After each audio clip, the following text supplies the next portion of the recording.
Warahmatullahi wabarakatuh. Hi everyone, welcome back with Nisa here. My friends, Nana. So, jadi girls, kalian udah punya suami, gila nggak? Mas, pregnant, itu period time. Akan membuat kita tuh jadi lebih sakit kepala, mual, diare, dan kelelahan. So, jadi kita harus jauhi makanan yang Okay, di sini Nisa kembali. Is not talking about English anymore, but sekarang Nisa akan membahas tentang ilmu fikih. Tapi sebelum itu, kenalin dulu ya. Here, my friends, Nana. Jadi kali ini Nisa di syuting ditemani sama Nana. Say hi. Oke guys, jadi apa sih ilmu fikih itu? Ilmu fikih ialah ilmu yang membahas tentang hukum-hukum syara' yang berkaitan dengan hidup mukallaf. Mukallaf ialah orang-orang yang sudah baligh, yang sudah mendapati kewajiban untuk melakukan semua kewajibannya.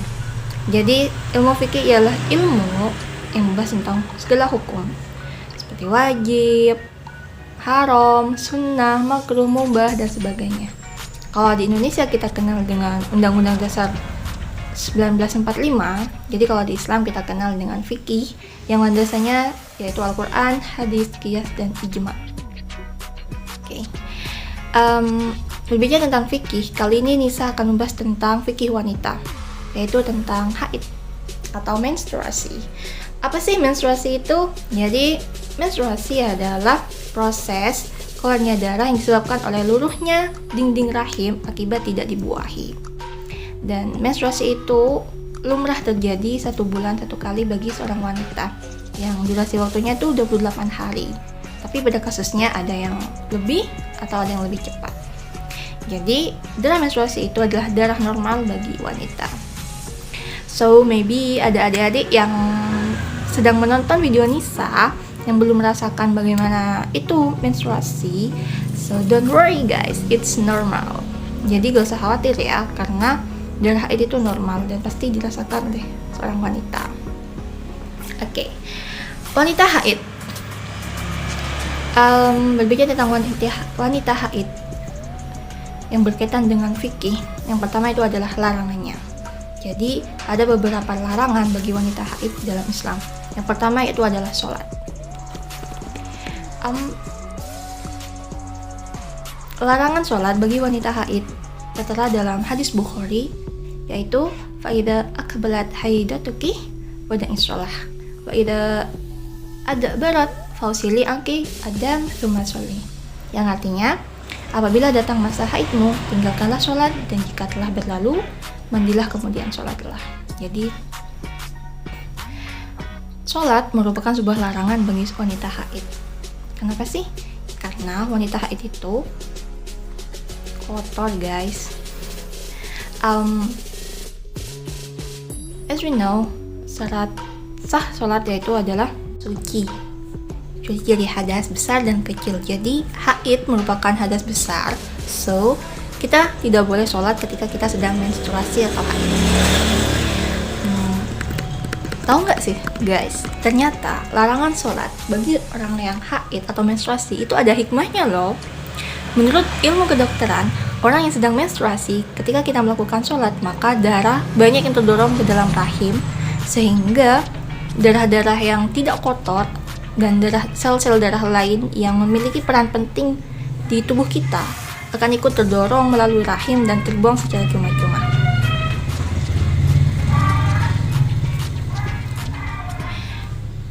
Jadi ketika kita sholat, maka kemungkinan besar darah kita akan mengalir lebih banyak dan kita akan kekurangan sel darah. Pun dengan sel darah putih, semuanya akan ikut mengalir ketika kita melaksanakan sholat jika kita sedang menstruasi.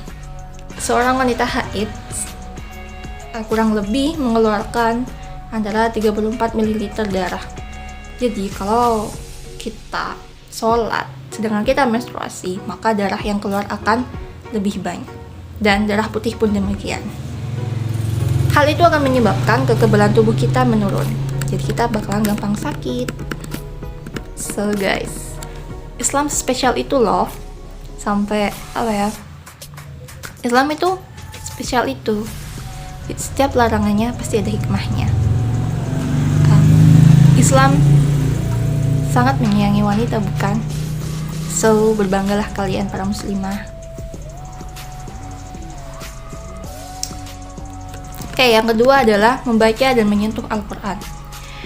Larangan ini tertera dalam salah satu hadis, yaitu la taqra'ul haid walal junub syai'an minal Quran. Jadi, dari Ibnu Umar, Rasulullah SAW bersabda, wanita haid dan orang yang junub tidak boleh membaca Al-Quran, walau hanya satu ayat. Kemudian, larangan menyentuh Al-Quran juga tertera dalam Quran Surat Al-Waqi'ah ayat 76 hingga 79, yang artinya, sesungguhnya Al-Quran ini adalah sebuah bacaan yang sangat mulia pada kitab yang terpelihara, yaitu Lauhul Mahfuz. Tidak diperbolehkan menyentuhnya kecuali bagi hamba-hamba yang dalam keadaan suci. Jadi yang menstruasi nggak boleh menyentuh dan membaca Al-Quran ya guys. Oke, larangan selanjutnya itu adalah tawaf.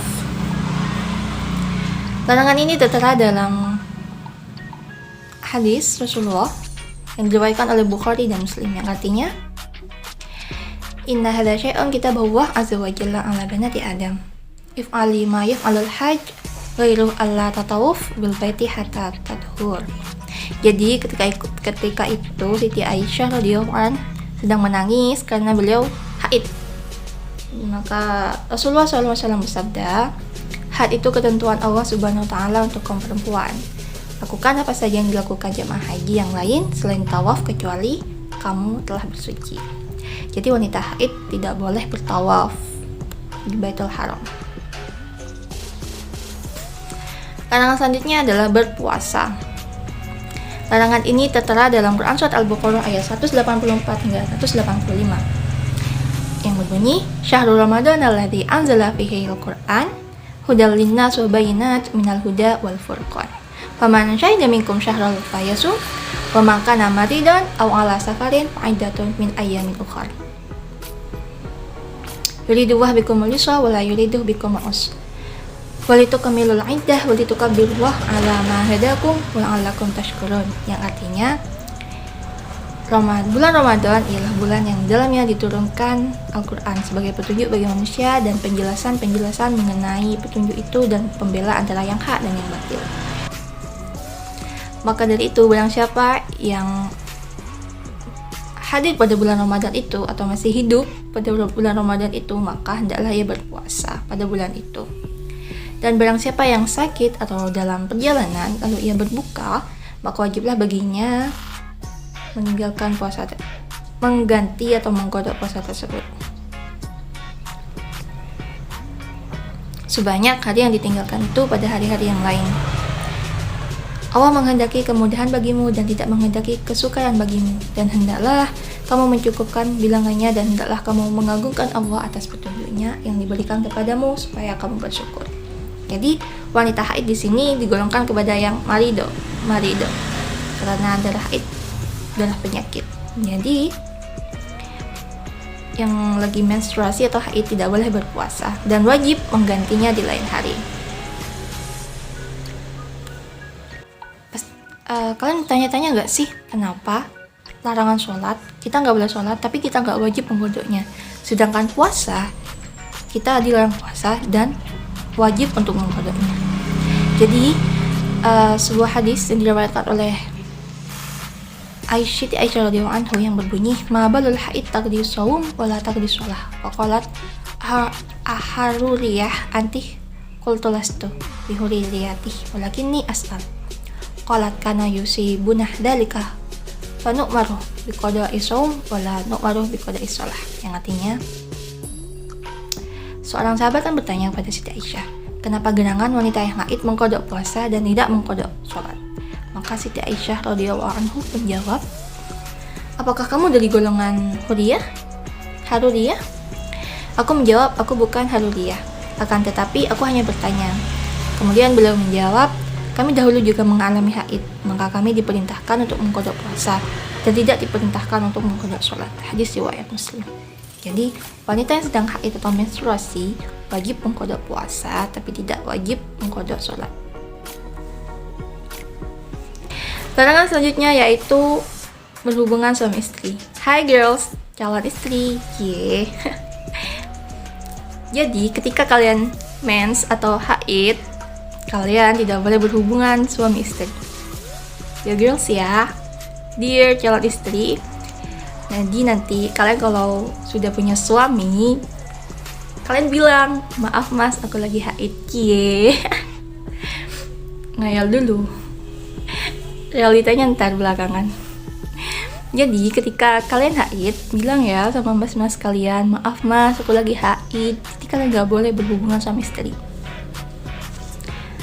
Hal ini tertera dalam, larangan ini tertera dalam Quran surat Al-Baqarah ayat 222 yang artinya, wa yas'alunaka 'anil haid wa yas'alunaka 'anil mahid qul huwa adha fa'tazilun nisa fil mahid wa la taqrabuhunna hatta yadhurn fa idza tatahharna fa'tuhunna min haitsu amarakumullah innallaha yuhibbut tawwabina wa yuhibbul mutatahhirin. Yang artinya, dan mereka bertanya kepadamu, hai Muhammad, tentang haid, maka katakanlah haid adalah sesuatu yang kotor. Maka karena itu jauhilah istrimu pada waktu itu, dan jangan kamu dekati mereka sebelum mereka bersuci. Apabila mereka telah bersuci, campuri mereka sesuai dengan ketentuan yang diperintah Allah kepadamu. Sungguh Allah menyukai orang yang taubat dan menyukai orang-orang yang menyucikan diri. Jadi girls, nanti kalau kalian udah punya suami, bilang ya sama mas-mas kalian, maaf mas, aku lagi mens gitu. So it's okay, just a little time.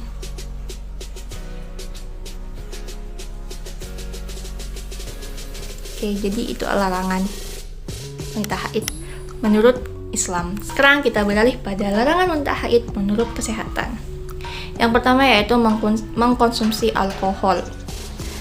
Girls, tahu nggak sih, alkohol itu dapat menimbulkan sejumlah efek negatif bagi tubuh kita. Mengkonsumsi alkohol dapat memperburuk gejala menstruasi. Jadi, kandungan yang ada dalam alkohol dapat membuat kita tuh seperti lebih sakit kepala, mual, diare, dan kelelahan. So, ketika kita haid, jauhi makanan yang mengandung alkohol. Yang kedua yaitu jangan malas mengganti pembalut. Girls, I know it's very rimpung ya. Gak sih? Gak rimpung. I know it's ribet. Oke, tapi kita nggak boleh malas untuk mengganti pembalut.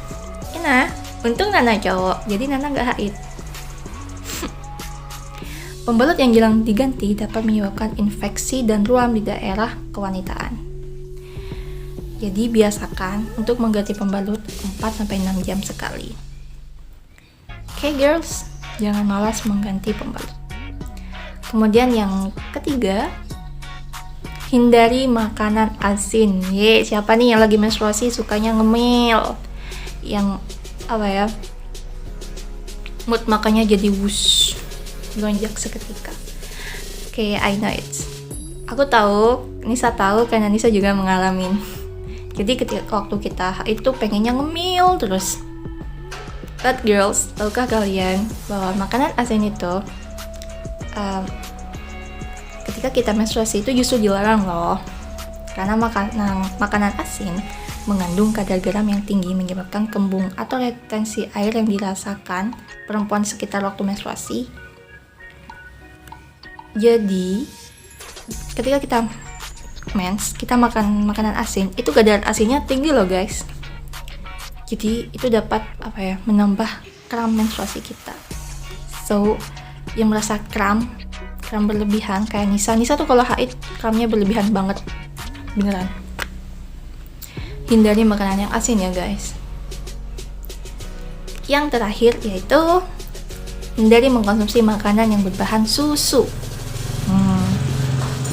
Jadi ketika kita menstruasi atau haid, hindari makanan yang mengandung susu. Nana suka susu ya? Nana kan cowok. Jadi kalau kita haid, kita dilarang mengkonsumsi makanan berbahan dasar susu. Lemak pada susu mengandung asam arachidonat yang memproduksi prostaglandin sehingga dapat memicu terjadinya kram perut. Jadi minum susu bukan obat kram ya guys, tapi malah menambah kram haid kita bertambah atau berlebih. Gak mau kan kram, jadi hindari makanan yang mengandung susu, oke? Tadi kan larangan-larangannya. Sekarang Nisa mau bahas tentang mitos-mitos wanita ketika haid.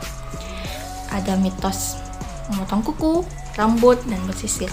Pernah gak sih waktu kita haid gitu, kita motong kuku, terus seseorang bilang, loh, Nisa haid? Nisa jawab, iya. Terus mereka, loh, kok potong kuku? Terus Nisa, why? Kenapa? Bukannya larangan-larangan yang sudah tertera tadi itu jelas ya.